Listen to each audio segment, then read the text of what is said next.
Yeah. Eileen from Associated Press. Can I just find out this new management team, when were they appointed, and is this part of a restructuring for Lotus? When Steve has been appointed. Oh, okay. Well, it all started, I think, let me talk about my appointment as chairman, and I'm also the chairman of Lotus. I remember the first board meeting I attended in UK, and I told the management and the board members that Lotus has been with Proton for almost a decade, and it has not been profitable. It has been a huge investment on part of Proton, and we were thinking of turning around the company. Now, in turning around the company, I think the most important asset is obviously human capital.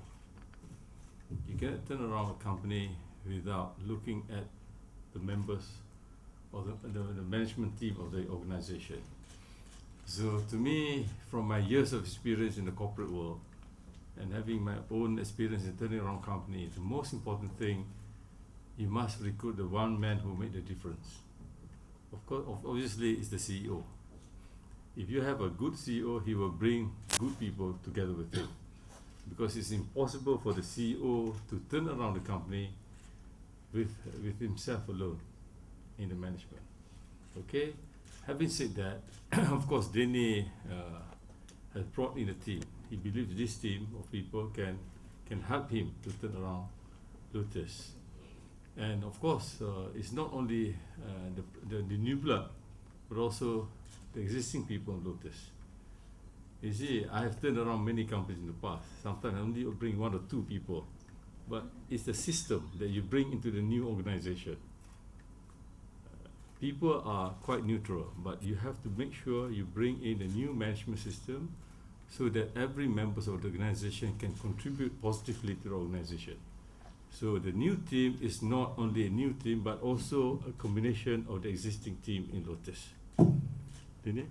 Exactly. Maybe to add to that, I mean, Danny was appointed 1st of October last year. So when Danny came in, I mean, as the chairman has said, we look at how to transform this company, to go to the next level, and we look at the pockets that that needs to be strengthened, and that's why the assembling of this team, looking at the current strength. Paul Newsome is part of the old team, for example, and he has a very important role to play today in the product engineering. So we do recognize what is there in Lotus already, but just complementing the areas that needs strengthening anyway. And this team are not assembled in one go, it's over time, and obviously we took a lot of time to convince people to come.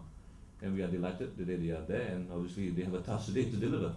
And we will put everybody to work, and not only in Lotus, but also in Proton, to make sure that the experience of this team can also be shared among the group. Yeah, any other questions? Can I follow up, please? Yeah. Can I just find out how much has Proton invested in Lotus since you took over the company, and with this plan to turn around Lotus, how much are you going to invest to be able to make Lotus profitable and to therefore to benefit Proton? Okay, let me answer you in a macro perspective. Well, we have a few rounds of discussion with Danny and his team about the way forward. Of course, in the way forward, we have a plan. In any plan of a company, there must be short-term and long-term plan. Short-term, not many things you can do, okay? But probably the best way is to create efficiency and reduce cost and all that. But in the longer term, of course, we have to think of bigger things, new products and all that. In car company, as you know, for you to be profitable in the car company, you must make sure you produce the right products for the market that you can sell, and you can control the cost. At the end of the day, you make money on the products that you produce, the company becomes profitable. I think that's the most important thing for a car company. So, how much resources is required to turn around Lotus? Obviously, we have worked and looked into many possibilities. Of course, I cannot disclose the detail because this is our strategy. But I can tell you, we have looked at the figures. Obviously, when we look at the figures, we have to digest the figures. Some of the things are not cash flow items. Some of the things that we are also doing for Proton, which we think that we can also use Lotus to do the work for us. By doing this, we will also reduce the cash requirement for Lotus moving forward. So when you ask me that kind of question, it's not a straight answer kind of thing, you know. Maybe we can say, well, we need 200 million pounds in the next 5 years. But not all that 200 million pounds is going to be in the form of cash.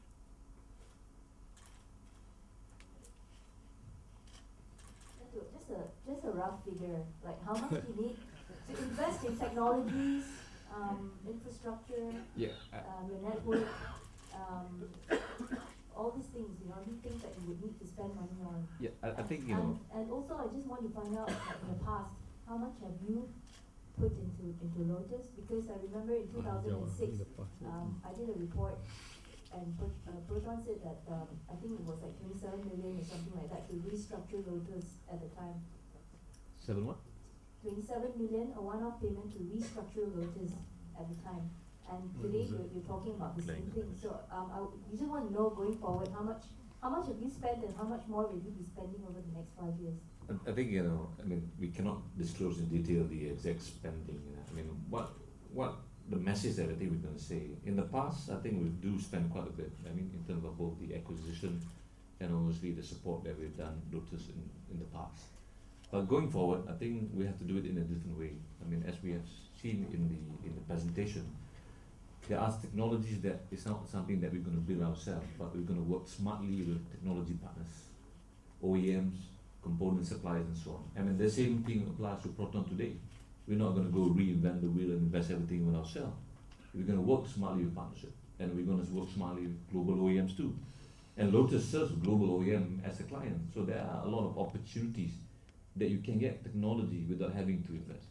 But as a car company, engineering company, there will be some investment that will be required on product and some core competencies. And for that, I think the group will continue to provide the guidance, and obviously the task is to make this business plan not only believable to all of us, but also believable to banks, so that we can then look at how we can fund this project. I mean, if you look at what is presented today, I mean, this is the window or the glimpse of the future. We must have a belief in the plan, and I think I'm quite convinced that this plan is really workable if the Proton Group and Lotus work together strongly, more so in the future. So I think as a company, from a Proton perspective, we hope that the support and investment of Proton in Lotus will be less and less in the future. And the task has also been given to Danny and the team to look at how, you know, Proton or Lotus rely less on Proton for opportunities. And you can see the growth today. I mean, there's a lot more window of opportunity out there in engineering work, for example. So these are the little things that I think we have to do, and I'm quite sure that with this business plan, I think the opportunities to grow the revenue and perhaps to be less reliant on Proton will be very clear as compared to the past. I've got a question. Casey Dillon from 0-200.com. Yeah.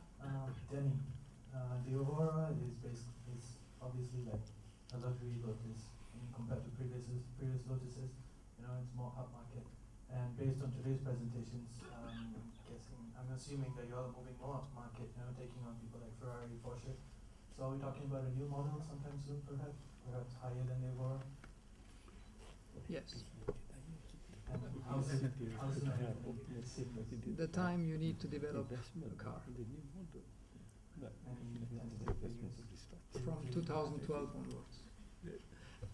And one follow-up question for Dr. Sai.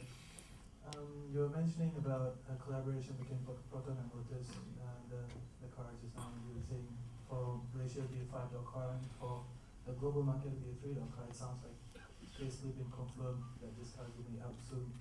So how soon are we talking about?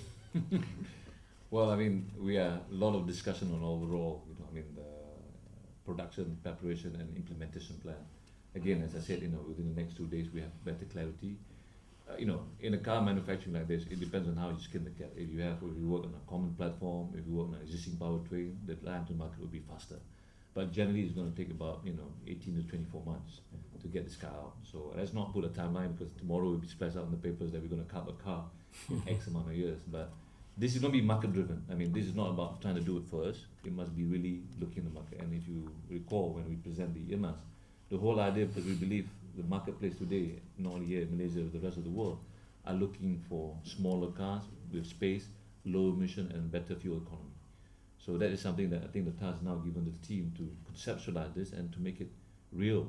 And I think and hopefully in the near future we are able to say more about the actual time and cost of this project.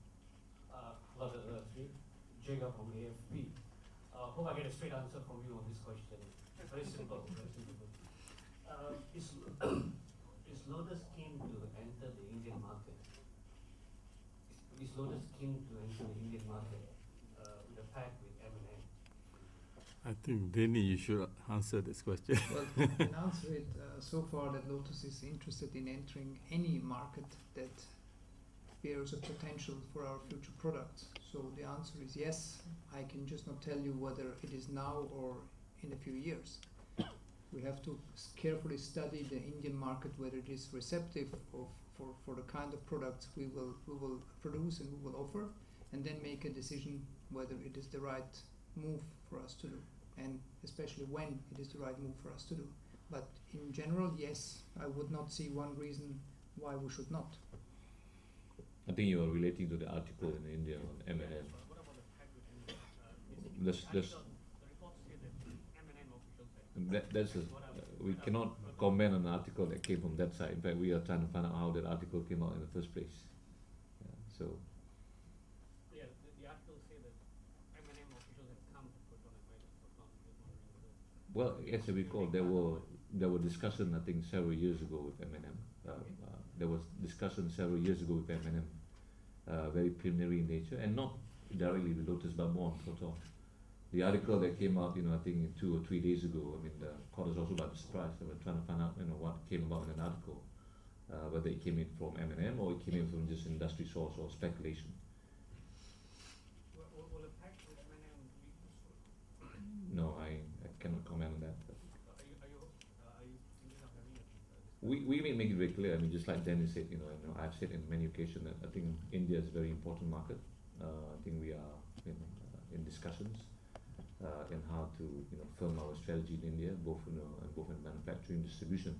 So I wouldn't want to comment who the party is. I think it's very important that we keep things going. ready for in India?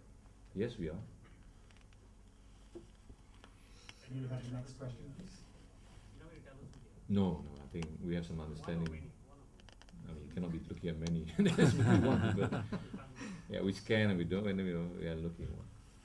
Next question, please. Shamsul from Millennium. Yeah. The presentation does not show so many new cars that you are planning for Lotus. Can you just tell us, are you going head to head with Ferrari, or which company are you looking at as your main benchmark or target? And also, you touched a lot on the history of Lotus, which is very, very glorious, but there is very little link to that now, because Lotus is not heavily into motorsport, so the link is not there. What's the plan for in terms of that? First of all, what you have seen just before is a short glimpse of a very complex and comprehensive plan that actually addresses every single area of our future business, motorsports included. And I will come back to that. To answer your question, I believe we will be present in all the major or significant sports car segment of the world. And we don't have any particular benchmark or brand that we are envisaging. It's about the right product in the right segment, and we will have to make our homeworks to decide in which segment we would like to play a particular role, and which segment we would like to be part of it. And but I believe we will not miss any of the major segments. What motorsports is concerned, you're right. We spoke about heritage and history. We will speak about this in future as well. We will link our promotional activities to our heritage and to our tradition, and therefore we will have to activate motorsports as much as we can. We have initiated already this year very low key with the IndyCar racing, and we will expand this next year, potentially to be involved by ourselves with an own team or with a major team that is already running in the US. We are about to launch an Evora GT4 car. We're about to think of GT3 cars and GT2 cars potentially, or eventually when the new cars come up. We have a very successful cooperation with Lotus Formula One Racing. We exploit this to the maximum we can. We have further ideas in motorsports that we will exploit. We are analyzing and thinking of a Le Mans project, so I think we will be there where Lotus was in the past as well. Just a follow-up on the branding. Right now, Lotus is seen as a producer of track cars, weekend cars, and value for money sports cars. But your competitors are clearly a lot more premium. How are you going to raise the brand value, the equity as well? It's our job. We have a big milestone in our this year's program, which is the Paris Motor Show, which I kindly invite you to be there, because we will then reveal a few surprises that will define our future years. I think we have 24 months or maybe 30 months to raise the bar of the brand by doing promotional activities, by teaching the market, by presenting our brand and our products and our company in different ways that it was that it happened in the past. And I think we will be able to connect. And don't forget, we have one advantage. We are going to an area where the company, where the brand has been already once. So this will be a reminder to many people. We don't have to start from scratch. That is a big help. And I think by having said that, people will realize that there were glorious times with Lotus, with the sorts of Esprits and all these auto products, with the wins of Ayrton Senna and all these people. And I don't think it will be a difficult task to raise the bar of the brand. What we have to do together with our engineering team is to raise the bar of our products in order to be in line with the expectations of the brand. Clarity to your answer. You said you are talking to your Indian party. Is it centered on Proton and Lotus selling their cars in India, and also to manufacture Lotus and Proton cars in India? Well, in any market, as a group, we always look at how the relationship can be exploited by both brands. Sometimes, yes, I think both brands can maximize the collaboration. Sometimes, perhaps Proton alone. So I think we have to really look and how the two can be supported. Obviously, maximum synergy will be the ideal condition as a group point of view. So I think today we are finalizing the plan. I can say that it's going to be both, but surely the main agenda is Proton. I mean, India is a very big mass market, so Proton will really have a very important role to play in producing our cars in India. I think that's no secret. We make it very clear that India is a very important strategy. A question of timing, market, product, and so on. I mean, Lotus, as Danny has said, I think India is an important market. They will not discount. Simple language. You need that. How simple? Simple language. You're looking for a partner who will produce Proton. That's one. Yeah, sure. Okay. I think Faisal should have been waiting to ask questions. Faisal? Yeah, Thank you, Azhar. I'm Faisal from Autocar Asia Magazine. Danny, the presentation earlier is very impressive, and you're talking about basically quadrupling your sales from 2,500 now to 8,000 cars in 2015. Can you just give us some idea what that means in terms of dealer expansion, and how many markets are you represented in today? And you're also saying that you want your service to be best in class. But what does best in class mean? Are we talking about fantastic 3S centers, polished floors, that kind of thing? We're just trying to get our head around that. Exactly. I think quadrupling or tripling the numbers, there are many answers to it, but the main two aspects of increasing the volumes are two, which is, first of all, we have not exploited so far all the traditional sports car markets of our competitors. We are present in about 30 markets today. We have still about 25 to go in big markets, so that will naturally grow the volumes by itself. And the other aspect is that there are two kinds of approaches to a product lineup of low volume manufacturers. The one could be few models, high volumes, and the other could be more models, less volumes, and we have to see which one we will choose. But I am sure that with one of the two approaches, we will be able to triple or quadruple our sales simply by the fact that I think we have not exploited all the opportunities today. The other part of the answer is yes, of course we have to get a totally new distribution network or change the minds of the existing network in order to be able to sell these high-end luxury sports cars, if you want, and that by consequence and by definition means polished floors and 3S centers. I've actually got a follow-up question for Dato'. Looking at the plan for Lotus cars, you're going to move up market, you're going to take people like Porsche, Ferrari, Lamborghini head on. That in itself means the price of the car could possibly be going up. Now, Proton has owned Lotus for well over a decade. The cars are still very premium priced in Malaysia, and it's premium also due to the very special situation that we have with car prices in Malaysia. Is there no possibility for Lotus to market its cars as a manufacturer that's owned by Proton? Is there no possibility for the Lotus cars to be cheaper in Malaysia? Because the car you're launching tomorrow, Evora, is fantastic, but it's still going to be RM500,000 ringgit. That in itself means you have a very limited market. Very simple answer, yes, there is a possibility. In fact, that is something that we have discussed today at the board, and how to offer, to create a product that I think becomes very affordable and it's a bit more heavy towards Lotus and towards Proton. But this is the opportunity that we can see. And obviously it's always start to do this. It's always good to start to do this on a new beginning, on a new phase of of Proton and also Lotus.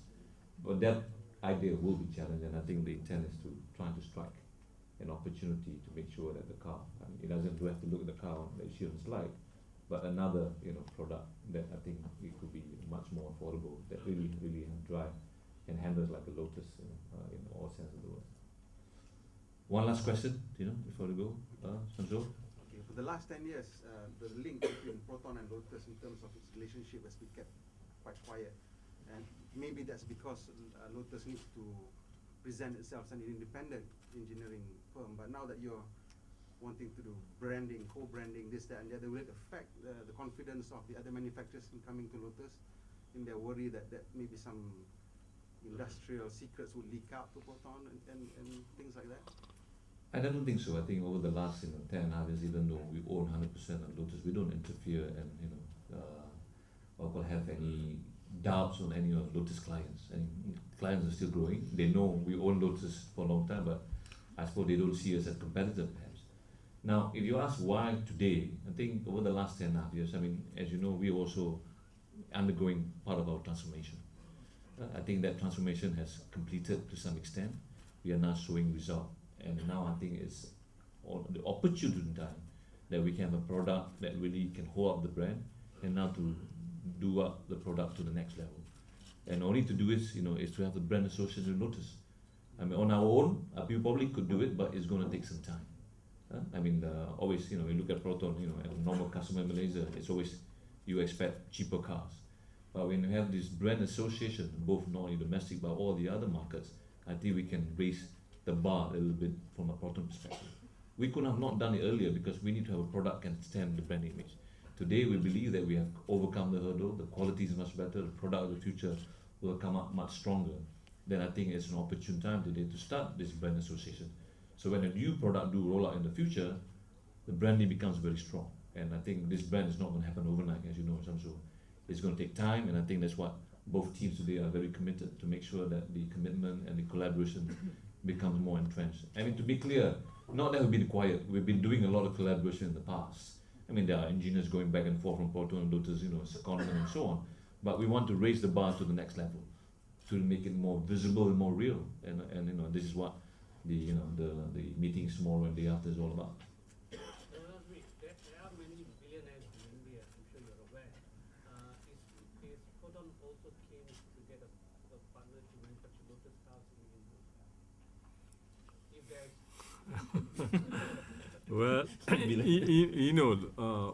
Well, for Lotus, I think it's a volume, small volume. Unless, Danny, I don't know, in your product planning, whether you are going to. the Indians think they're magic touch, whatever they do. So Can I I. have a simple answer? Simple, it's a yes or no. Yes and no. I think. I'll buy lunch for all of you. I think if the existing product and the product that we're planning to do, I don't know, this from my point of view, I think they will not be able to assemble the cars there for low volume. Okay, CB will be the most viable alternative. Not alternative, not viable option, and the only option, to go there with small volume, you need. And people who buy Lotus, if the position of Lotus is going to be higher than what it is today, obviously you don't want to buy Lotus from India. I mean, so I don't know, but I think that's. I think the opportunity maybe not today, but Yeah. again, I mean, as you go along, if there's plenty of billionaires out there who wants to be part of, I mean, it must make business sense. It's not about India or China. It must make business sense to the brand and to the group, And if the opportunity is today or tomorrow, or even 2 years down the line, if the opportunity is right, surely I think we will evaluate it, seriously, as long as it benefits the entire group. All right, thank you very much. One last question. All right, my one. Can we expect an announcement after the meeting?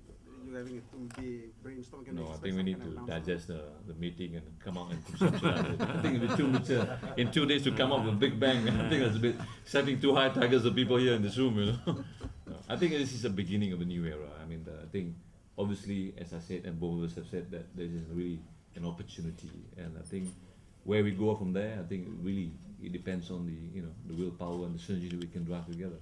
One last question with the lady. What do you target to Lotus to be profitable? I mean, in the slide deck, you say we aim to be a profitable brand. What's the Surely. target date? I mean, we're not specific any target date, I mean, but you can say as soon as we can, but obviously. 5 years,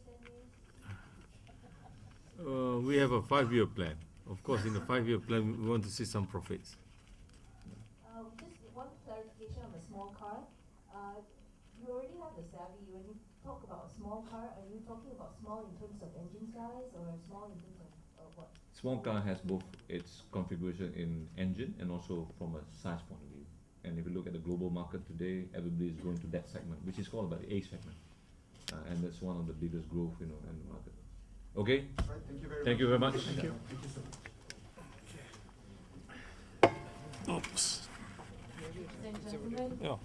that marks the end of our media briefing. We wish to express our special gratitude to our media friends for being joint studies to see what is basically the best option for Malaysia.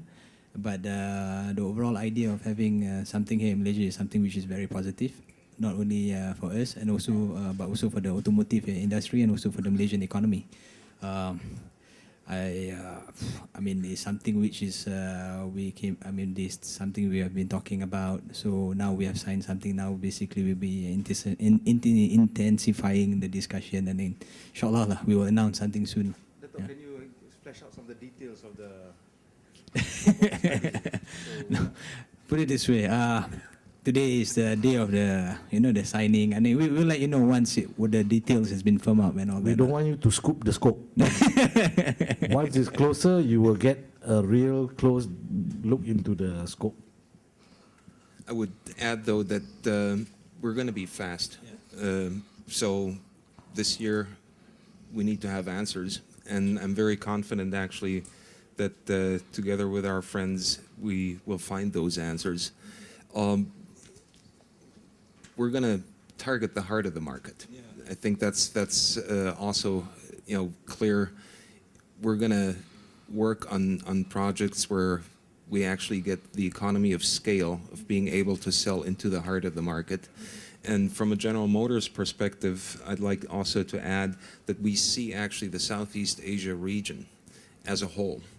And we want to make sure that actually by putting emphasis into all three countries that are at the heart of ASEAN, putting emphasis onto Indonesia, Thailand, and Malaysia, we actually create the economy of scale also at the supplier side that allows us to have a high grade of localization. And I think that's the good news. If you look around the world, a job in manufacturing of an automobile usually creates 7 jobs, be it in distribution, be it in supporting services, or in the supplier community. So I think what we can say already now is we want to create those opportunities for jobs, for well-paying jobs in the supplier area, for not only a project here, but also for the other projects that we're working on in the other ASEAN countries. So, can you give us like a glimpse into what kind of size are you looking at for the market in terms of your targets? Well, you know, if you look where we're coming from, we're currently at a market share that is hardly something that you could call significant. If you look around the world, I think our fair share of the market is actually 10%. And now step it from where we are now, from say a 0.2% to 10%, you don't get there next week. But, you know, both of us have our eyes set at the end game. We're both people that are not afraid to be bold. How long are you going to achieve the 10%? How long are you giving yourself to achieve the 10%? I don't want to actually limit the imagination and the passion of those that will be working on those projects. But it all centers on the product. You know, we're very confident about the products we have in the pipeline, and we know that the 10% is our potential in the market. Now, realizing that potential over time is something that we're both going to work very hard on, and that we're actually confident achieving step by step. Just curious, does GM really need the manufacturing plant in Malaysia, given that you have one already in Thailand? Well, you know, if you look at our Thai plant, we're actually working on the largest investment, one of the largest investments that the corporation is making around the world with a new truck and a new SUV. We expect our plant in Thailand to run 3-shift full capacity once those products are introduced. So given our ambition with regard to market share, we need more capacity, and our manufacturing strategy is to build where we sell. So what we want to do is make that happen also here in Malaysia, build where we sell, and then actually have a relationship between our manufacturing facilities in the region that is beneficial to the region. So serve product out of the region for the region, and also have some limited export beyond. That's the strategy. What you're trying to say is, okay, you're looking at the feasibility study on local assembly program. The second part is you're looking at 10% of potential market in Malaysia. Is this what you're trying to say? What I'm trying to say, 10% is our fair share of the market. And we're going to do a number of things, amongst which is the feasibility study, to make large steps towards achieving as much of that fair share as possible. Take the first question, yeah?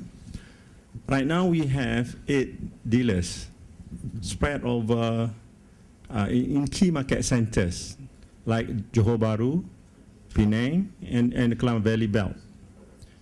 We have one also in Sarawak. But our plan is actually for a 3-4 year development plan for network expansion.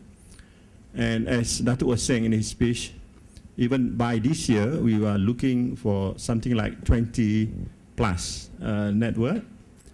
And over the longer term, say 3 to 4 years, we are looking at least at the present market potential to have like closer to 40 network with representation in all the key market centers in Malaysia. And from the onset, all those outlets will be a 3S, yeah, from the onset, so that we can better serve our customers. Because service and service excellence is one of the key strategies.